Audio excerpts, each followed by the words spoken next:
이제 창세기를 마치고 출애굽기의 말씀을 함께 읽겠습니다. 출애굽기 오늘 함께 읽으시는 말씀 출애굽기 1장에서 4장까지의 말씀입니다. 1장에서 4장까지의 말씀, 특별히 그 가운데에서 오늘은 저희가 3장 15절에서 22절까지의 말씀을 같이 읽겠습니다. 3장 15절에서 22절까지의 말씀 같이 읽고 은혜를 나누겠습니다. 하나님이 또 모세에게 이르시되 너는 이스라엘 자손에게 이같이 이르기를 너희 조상의 하나님 여호와 곧 아브라함의 하나님 이삭의 하나님 야곱의 하나님께서 나를 너희에게 보내셨다 하라. 이는 나의 영원한 이름이요 대대로 기억할 나의 칭혼이라. 너는 가서 이스라엘의 장로들을 모으고 그들에게 이르기를 여호와 너희 조상의 하나님 곧 아브라함과 이삭과 야곱의 하나님이 내게 나타나 이르시되 내가 너희를 돌보아 너희가 애굽에서 당할 일을 확실히 보았노라.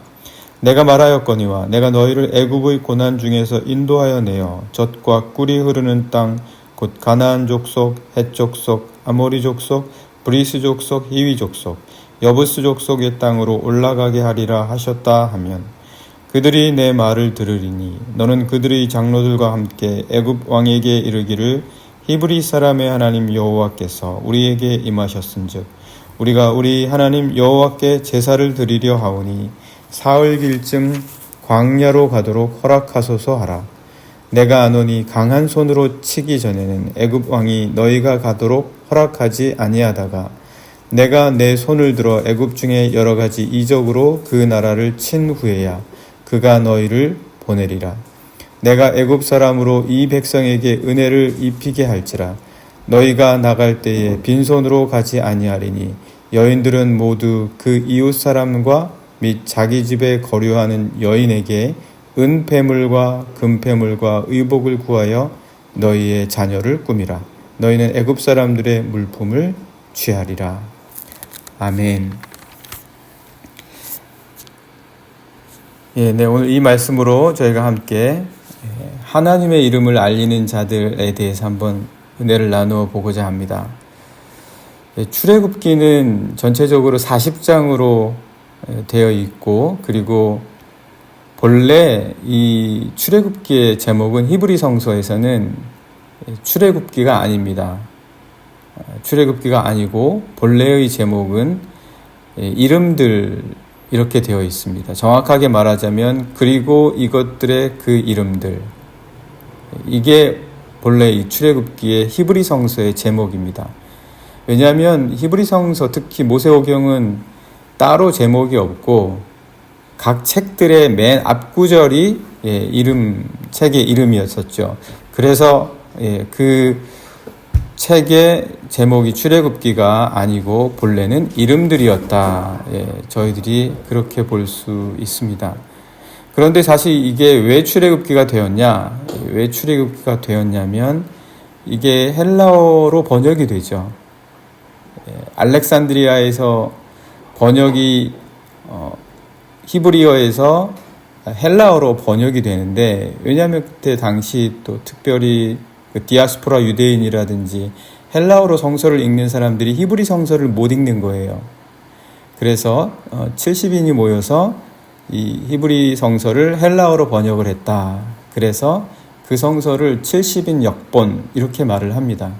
이 70인 역본에는 이런 식으로 이름들로 제목이 붙여지지 않았고 따로 제목을 만듭니다. 그 제목이 바로 출애굽기, 엑소더스였었죠. 그래서 우리도 역시 출애굽기라는 제목을 헬라어 성서 번역에서 그대로 따와서 출애굽기다라고 정해서 같이 읽고 있습니다.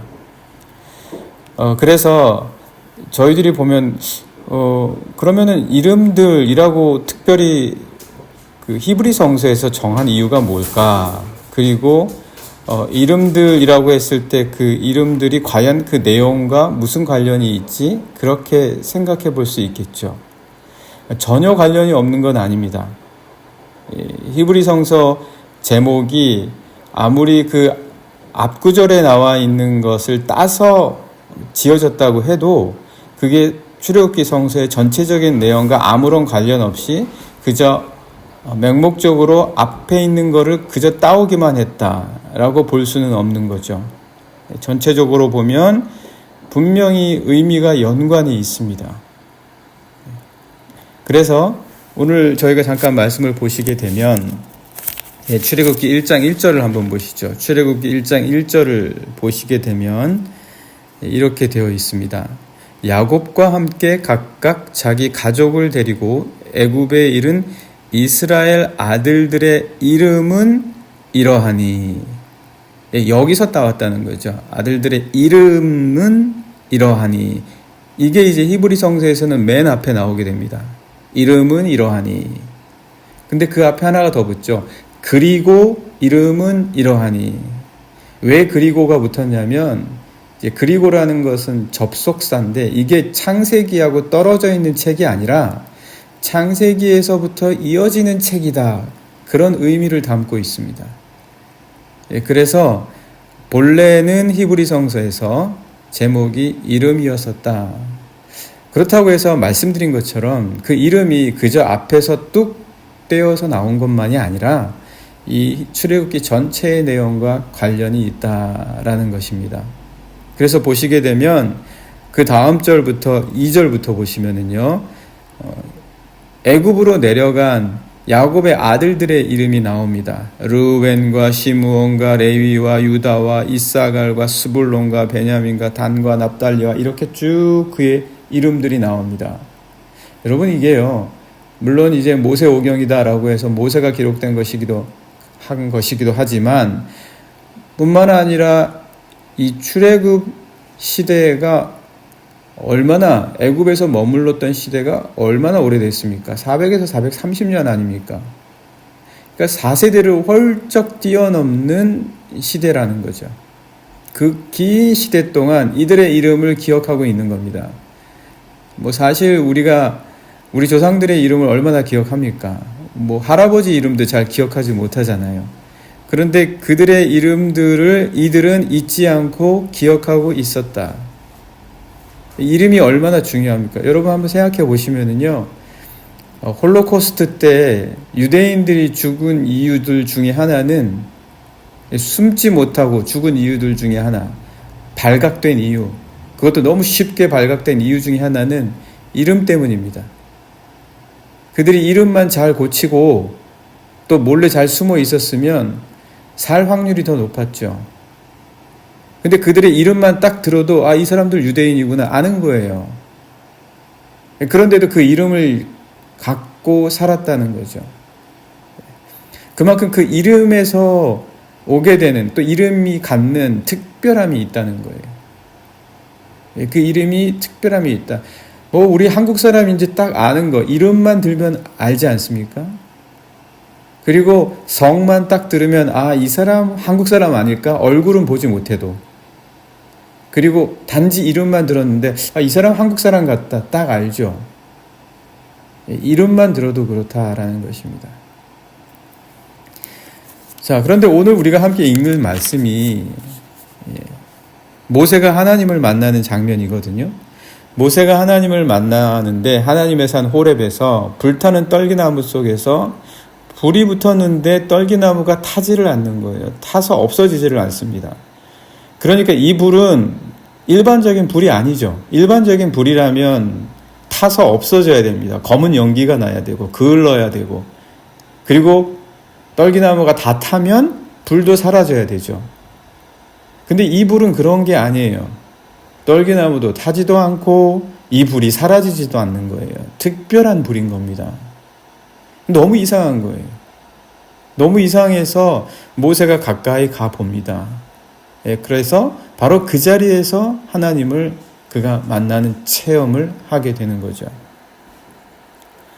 그래서 모세가 그곳에 가자마자 한 게 뭐죠?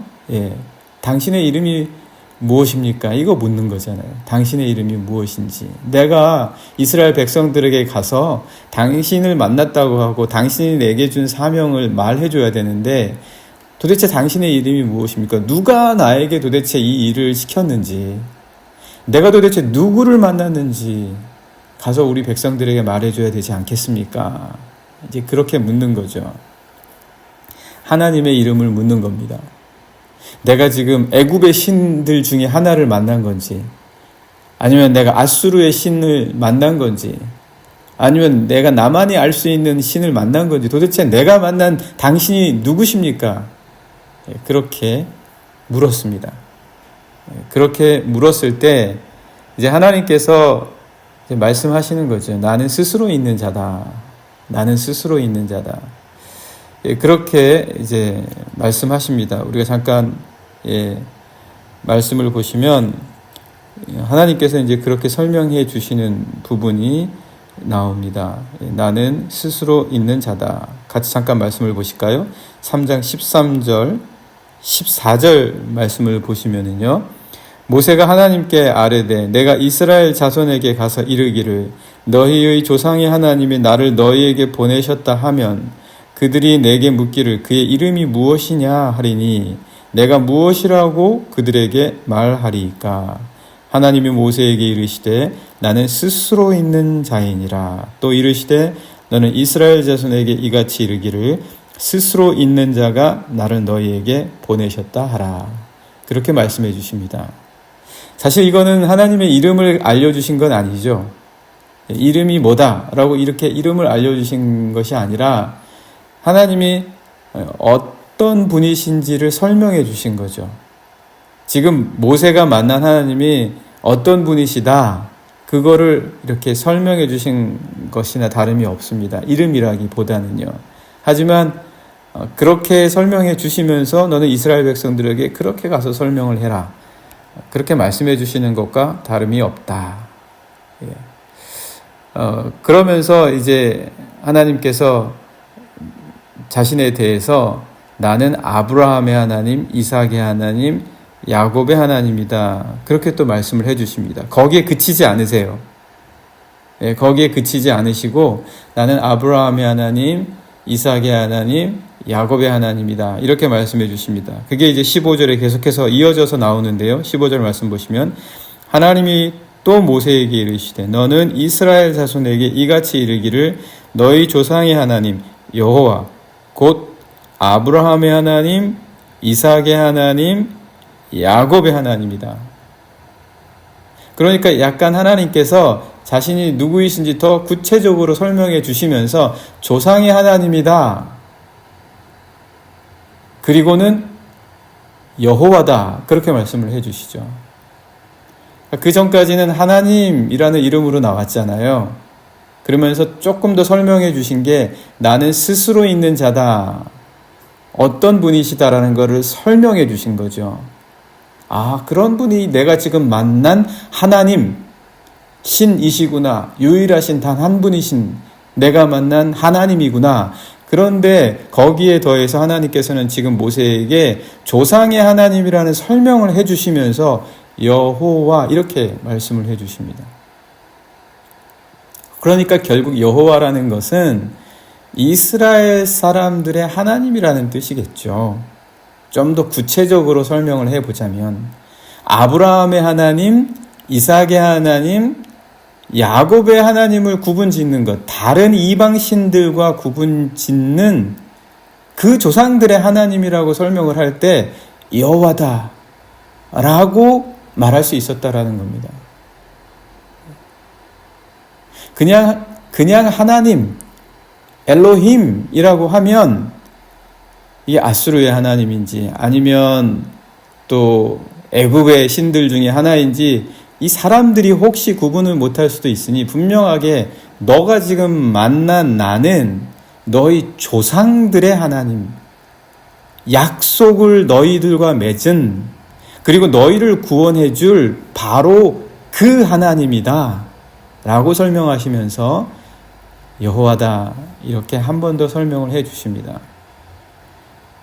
그러니까 이 여호와란 이름을 통해서 그들이 알 수 있는 것은 이 하나님은 아브라함을 통해서 온 백성들이 그리고 이 땅의 모든 사람들이 복을 얻을 것이며, 그리고 땅의 티끌같이 그 복을 받은 그 근원으로부터 복을 입은 사람들의 후손들이 부를 바로 그 이름, 그 하나님이시구나.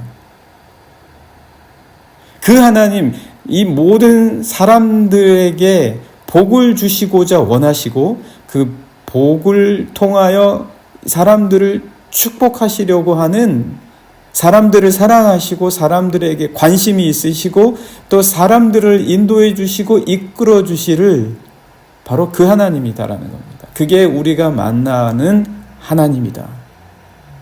그 설명을 이제 모세에게 해 주십니다. 그러니까 하나님께서 모세에게 너가 지금 만난 이 하나님을 그저 애굽의 신들 중에 하나나 아수르의 신들 중에 하나처럼, 그 우상들 가운데 하나처럼 생각해서 나를 너희 백성에게 전하고 그들이 그렇게 이해하는 것이 아니라, 지금 너가 만난 이 하나님이 도대체 어떤 분이신지 분명히 알아야 하고 알 수 있을 것이고, 너는 그 조상들의 하나님이라는 이름만으로도 내가 누구인지 충분히 알 수 있을 것이다. 그래서 하나님께서는 이 말씀을 하신 다음에 너는 돌아가서 너가 해야 될 일은 이것이다 라고 분명하게 말씀을 해 주십니다. 분명한 소명을 받는 거죠. 내가 지금 만난 하나님이 누군지 이제 분명하게 알게 되는 거죠. 그래서 16절의 말씀 보시면, 너는 가서 이스라엘의 장로들을 모으고 그들에게 이르기를, 여호와 너희 조상의 하나님 곧 아브라함과 이삭과 야곱의 하나님이 내게 나타나 이르시되, 내가 너희를 돌보아 너희가 애굽에서 당한 일을 확실히 보았느라. 이 하나님은 관심이 있는 하나님이에요. 왜요? 유일하신 하나님이시니까. 그들이 당하는 모든 일과 그들이 겪고 있는 고통을 들으시는 분이시다라는 거죠. 그 하나님께서 이제 너희들을 17절의 말씀 계속 보시면, 내가 말하였거니와 내가 너희를 애굽의 고난 중에서 인도하여 내어 젖과 꿀이 흐르는 땅 곧 가나안 족속, 헷 족속, 아모리 족속, 브리스 족속, 히위 족속, 여부스 족속의 땅으로 올라가게 하리라. 약속하신 것을 기억하시는 하나님이시라는 거예요. 그러니까 이 하나님께서는 자신의 택한 백성들과 소통하시고 교제하시고 말씀해 주시는 바로 그런 하나님이시다라는 거예요. 그러니까 이 하나님께서는 단순히 아브라함에게만 머무시는 하나님이 아니라 아브라함을 넘어서서 이삭의 하나님이시기도 하시며 야곱의 하나님이시기도 하다는 겁니다. 그리고 이제는 온 히브리 민족의 하나님이시기도 하시다는 거예요. 그들로부터 비롯된 모든 자손의 하나님이시기도 하시다라는 거예요. 약속을 이어받은 그 약속을 기억하고 이스라엘 지파의 민족들의 조상들, 애굽으로 약속을 품고 내려왔다가 다시 우리는 하나님의 약속의 땅으로 돌아갈 것이다 라고 그 소망을 품고 있는 모든 민족과 모든 생명을 가진 영혼들의 하나님이시다라는 거죠. 그래서 어떻게 이야기합니까? 18절 보시면, 그들이 내 말을 들으리니 너는 그들의 장로들과 함께 애굽 왕에게 이르기를, 그 다음에 어떻게 나오죠? 히브리 사람의 하나님. 히브리 사람의 하나님. 어떻게 하나님의 이름이 펼쳐지고 있습니까? 처음에는 너희 조상의 하나님, 스스로 있는 자, 그분은 아브라함의 하나님, 더 넓어지고 있죠. 이삭의 하나님, 야곱의 하나님, 그리고 이제는 누굽니까? 히브리 사람의 하나님이시다. 그 하나님은 단순히 거기에만 머무르시는 하나님이 아니시죠.